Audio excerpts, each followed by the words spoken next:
जो generic medicine जो हम कहते हैं, ये अंग्रेजी का शब्द है, इसको हिंदी में कैसे समझाएं? मैं आपको बहुत सरल भाषा में बताता हूँ। हाँ। तो ये जेनेरिक नाम जो दवा का जो मूल सॉल्ट है, जिसके अंदर जो दवा है उसका नाम है, केमिकल नाम, उसका केमिकल नाम है। अब जैसे और उदाहरण अगर सरल करके बताएं इसको, तो जैसे ये लड़की दुबली पतली सी नजर आती है, तो मैं अगर डॉक्टर हूँ हाँ। तो मैं इसको ये कहूँ 1 गिलास दूध सुबह 1 गिलास शाम को पिया कर। पर चिकित्सा के व्यवसाय में दुर्भाग्य से हमारे देश में ऐसा नहीं हो रहा। हम ये नहीं कहते कि आप भैंस का दूध लेके आइए, हम कहते हैं कि वो रामू की भैंस का दूध लेके आना। यही ब्रांडिंग है। ये जब उसकी दुकान पे जाती है, वो कहता है 500 रुपए लीटर है, लेना है कि नहीं लेना। तो जो 30 रुपए की चीज है वो 500 रुपए में मिलती है। तो अगर मैं डायबिटीज की दवा ले रहा हूँ और अगर मैं ब्रांडेड दवा लेता हूँ तो मुझे कितने की पड़ेगी? जैसे एक 117 रुपए में भी है, 117 रुपए में मिलती है। अब और अगर वही चीज हम उसके जेनेरिक मेडिसिन के नाम से लें तो वो कितने की बनती है? वो मात्र 1 रुपए 95 पैसे में 10 गोली मिलती है।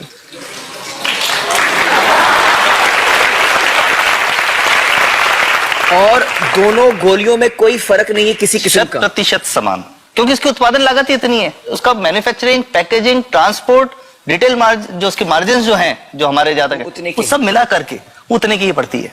कुछ कैंसर के मैं आपको उदाहरण दूंगा, उसमें एक ही दवा जो ब्लड कैंसर के काम में आती है जी, बाजार में 1.25 लाख रुपए का एक पैकेट मिलता है। 1.25 लाख? 1.25 लाख का एक पैकेट जो 1 महीने चलता है। और जेनरिक में वही दवा जेनरिक में अलग अलग कंपनीज जो बनाती हैं, एक 10,200 में बेचती है, एक 8,800 में बेचती है और एक 6,500 में बेचती है। मतलब ये आपका ये कहना है कि आपके ये प्रयास से इतने कम में राजस्थान में पब्लिक को, आवाम को ये दवाएं पहुंचा रहे हैं आप इस वक्त? जी, क्या बात है।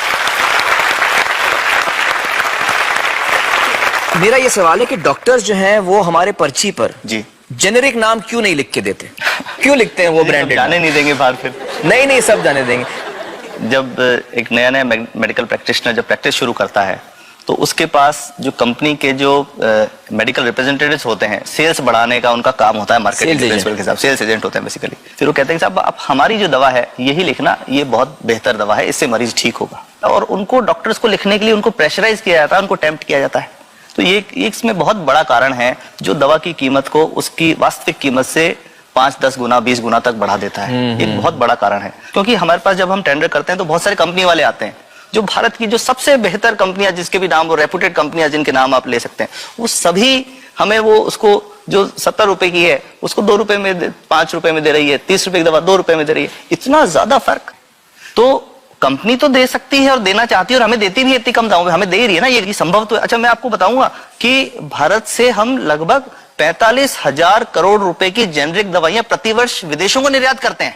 आप भेजते हैं दुनिया भर में जेनरिक, ये जो सस्ती दवाएं हैं आप विश्व भर में भेजते हैं? विश्व में हमारे लोगों को नहीं मिलती। हमारे देश में महंगी है, हमारे देश में महंगी है, और अगर ऐसा है तो हमें कोई ईस्ट इंडिया कंपनी की जरूरत नहीं, हम वापस उसी दिशा में जा रहे हैं।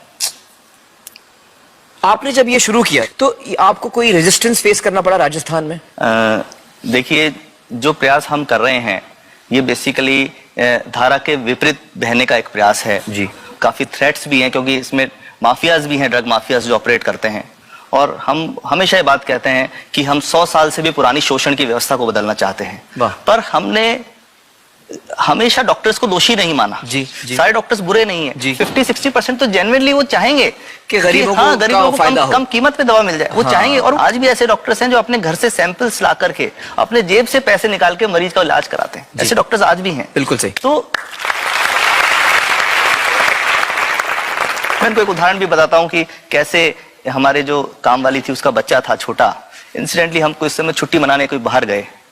जब हम लौट के आए 10-12 दिन बाद, तो वो लक्ष्मी के साथ उसका छोटा जो बेटा था राजू, वो भी उसके साथ आता था जब, और मेरे बच्चों के साथ खेलता था, मेरे बेटे के साथ खेलता था।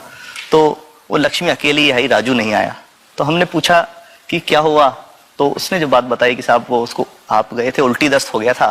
उल्टी दस्त की बीमारी के लिए वो जब दवा लेने गई तो केमिस्ट ने उसको कहा कि इसके तो 400 रुपये लगेंगे। तो उसने कहा साहब मैंने खूब मांगा, मेरे पास 400 रुपये मुझे नहीं थे, और मेरा बच्चा रात को ही उसको दस्त आते रहे, वो खत्म हो गया। और मैं आपको ये कहना चाहता हूँ कि वो जो दवा लिखी थी कि वास्तव कीमत 1.5-2 रुपए ही है, तो वो बच्चे की जान बच सकती थी। 65 वर्ष के बाद भी अगर कोई बच्चा उल्टी दस्त से मर जाए तो मैं नहीं समझता इससे शर्मनाक बात कोई हम लोगों के लिए हो सकती है। और सबसे बड़ी बात कि इसे आसानी से बदला जा सकता है। हमें सबको एक समन्वित, एक संगठित प्रयास करने की जरूरत है। ये तो कुछ भी नहीं है, कोई नई फैक्ट्री खोलनी नहीं, कोई नई दवा नहीं बनानी, ये सब जो गलत चल रहा है इसको रोकना ही तो है। तो दोस्तों, डॉक्टर समित की बातों से हमें यह पता चला है कि दवाइयों का जो कॉस्ट होता है, जो उनको बनाने का खर्च होता है, वो बहुत ही कम होता है और हमें इन कम दामों में ये दवाइयां मिल सकती हैं अगर हमारी राज्य सरकार जेनेरिक मेडिसिन की दुकानें खोले, जैसे राजस्थान सरकार ने किया है और जिसके लिए हम उन्हें सलाम करते हैं। एक बात और, अगर आप एक एनजीओ हैं और आप जेनेरिक मेडिसिन की दुकान खोलना चाहते हैं तो department of chemicals and fertilisers आपको 50,000 रुपए की ग्रांट भी देता है। डॉक्टर समित, आपने बहुत ही बेहतरीन काम किया है और इस बहुत ही अहम मुद्दे पर रोशनी डालकर हमारी आंखें खोल दी हैं और हमारी दुआ यह है कि जो काम आपने राजस्थान में शुरू किया है वो हर राज्य में फैले, देश के कोने कोने में फैले। बहुत बहुत शुक्रिया हमारे साथ बातचीत करने का doctor Samit. Thank you so much.